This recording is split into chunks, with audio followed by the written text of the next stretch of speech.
Okay, good morning, Harry. How are you doing? Yeah, very good, thanks. Very well. Good. How's your quarantine been going?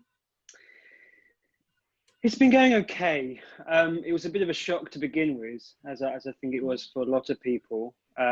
But so far so good. Just trying to stay healthy and catch up with as many friends, see how they're doing over Zoom and whatnot. So yeah, it's going well. Nice. Do you miss the theater? Do you miss the audience? Do you miss the craft? I miss theatre. That is something I really do miss. We've opened up cinemas here recently, so I went to the cinema, which was wonderful. It was so good to be in with a group of people experiencing a film. I didn't realize how much I really missed it until I was there. And I think, yeah, I do crave theatre. I do crave a live experience or going to a gig. I think I am pining for that. Aw. And so this film, you give such a transformative performance. It's so remarkable. So I'm Thank you. curious, all the characters in the film, the devil all the time has a very different relationship to faith, to their spirituality, to God. So I'm curious, did you grow up in a religious household? What's your relationship to spirituality? Yeah, so I didn't grow up in a religious family. I think when I was younger, I sort of I played with the idea of there maybe being something out there, but I think for me personally, the not knowing is too much of a question. So I try not to think about it, so to speak. But I would certainly say when I was younger, I mean, the idea to believe in something like that, to have that belief, is quite a magical thing. So I certainly did play with it when I was younger.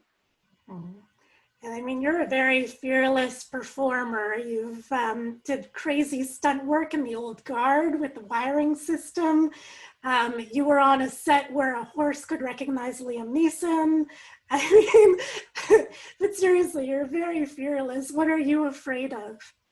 Oh, good question. Well, I actually said this to Antonio. One of the first things that Antonio, the director, said to me was, "How are you with spiders?" And I said to myself, "Yeah, I'm fine. I think I'll be fine with spiders."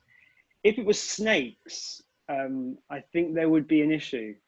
And I mean, famously, I think the whole concept of this spider act that Roy has was taken from the idea of snake handling. So I think if Tony was to say to me, "We've changed it to snakes," I would have been a bit sort of anxious. I think I still would have done it, just because it's weird when you start taking on a character. You do get fearless in a lot of ways. You do sort of lose yourself in whatever the character is and what they believe and what they do. Mhm. So tell me about the whole spider scene, because it's terrifying to watch. So I can't even imagine as a performer doing that. Yeah. It's strange talking to people about it, because the whole dumping the spiders on my face was really a secondary concern, to be honest. Antonio sent me so many clips of these old archive footage of lots of sermons and preachers preaching, and the energy in the room, how they try and whip everyone up into a frenzy of excitement almost. That was my main goal. That was the thing I was most scared about not getting, not achieving. Right. So dumping spiders on my face really was a secondary concern. It was only probably later on that I thought to myself, did I really just do that? But yeah, my main goal that day was to try and get the energy of what it must have felt like to be in those small churches in West Virginia with a preacher preaching like that. That was my main goal. Mm-hmm. So how did you go about crafting your portrayal of Roy? What sort of discussions did you have with Antonio? Yeah. How did you get into his mindset? The costuming, I'm curious how you just crafted your portrayal.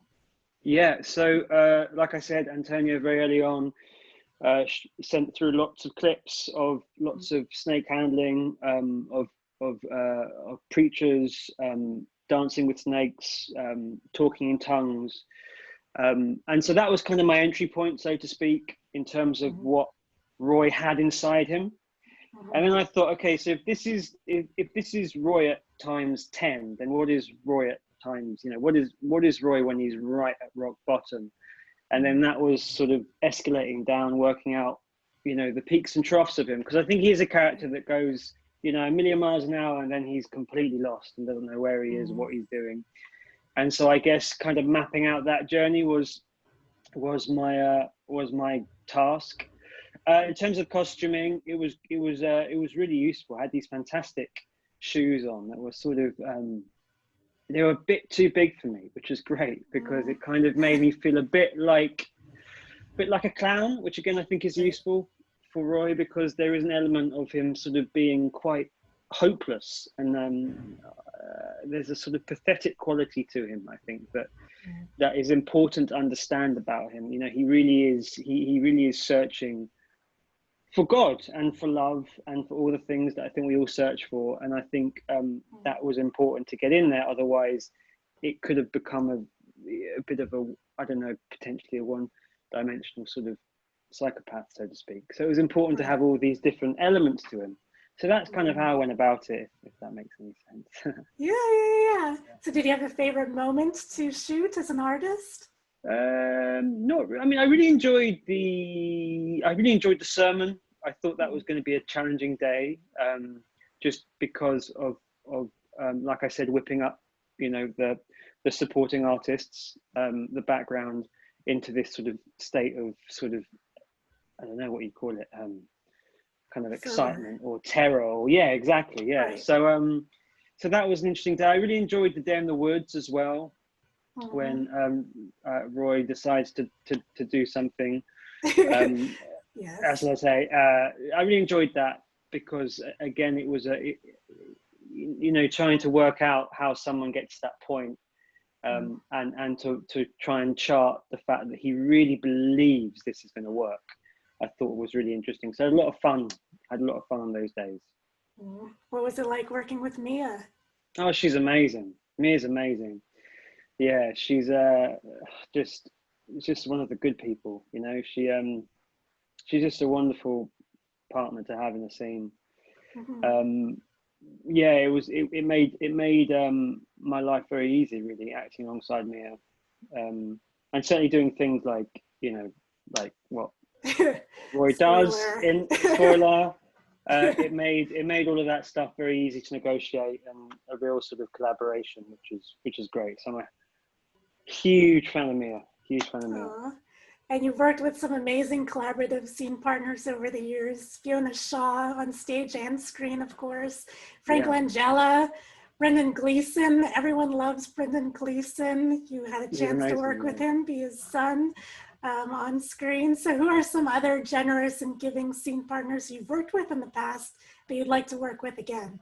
Oh wow, gosh! I mean, all of the above in that list. I mean, they were just sensational, really, really sensational.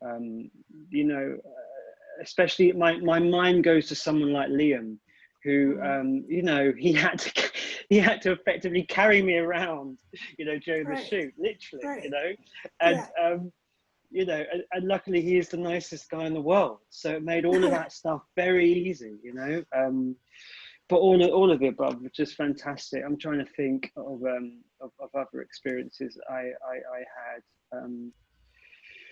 Gosh, there's too many. There really are too many. When you hear about actors sort of complaining about other actors, I'm very lucky in that I don't really need to do that yet. Anyway, I've been very fortunate so far with the people that I've got to work with. And the directors, who would you like to work with again? Well, Antonio for sure. I mean, Antonio was just such a gift of a director that really pushes you, that wants to something, takes you to just go for it. He says, just really go for it. You can't go too far. And that's always a really good note to have, because it means you can fail. And that's kind of where all the best stuff happens, is when you're on the edge of failing, I think. When you take that jump and you're going, what am I doing? That's when the interesting stuff happens, I think, So I'd love to work with Antonio. I was lucky enough to work with Joel again. Joel Coen, sorry, and I love to work with Joel and Ethan again. When I do anything, I literally would do anything for those guys. They're just extraordinary. Too many, theatre directors. Deborah Warner's a wonderful theatre director who's just been amazing to me. So many names. Mm-hmm. Now, looking back on your remarkable acting journey over the years, are there moments that you're most proud of?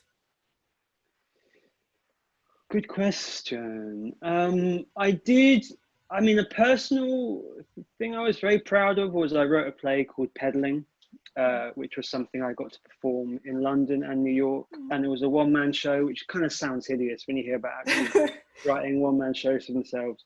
But I must admit, it didn't start off like that. It was supposed to be a play for someone else. And then someone said, you know what, you should really have a go at doing this. And then that's how it all kind of came about. So that was like a real personal sort of experience for me, in that it was a very close story. And it was just lovely to see it happen. And I'm really super proud of Devil All the Time. I really am, because he's, I just think it's a really exquisite film. I think it's a very complicated film in terms of all those narratives, trying to weave them in together. And I just think Antonio's done an amazing job, and also allowed me to really sort of go full throttle, which is something I always enjoy doing. So yeah. You've been a part of a few Netflix productions at this point.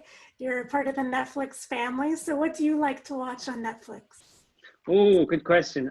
What have I just seen? Well, I saw this a while ago, but Uncut Gems was a big movie for me. I think Benny and Josh are just incredible. What other films have I recently watched? I saw Sex Education #2, which I thought was great. I just think it's amazing the amount of work they get on their platform, and the access that so many people can have to it. It's just incredible.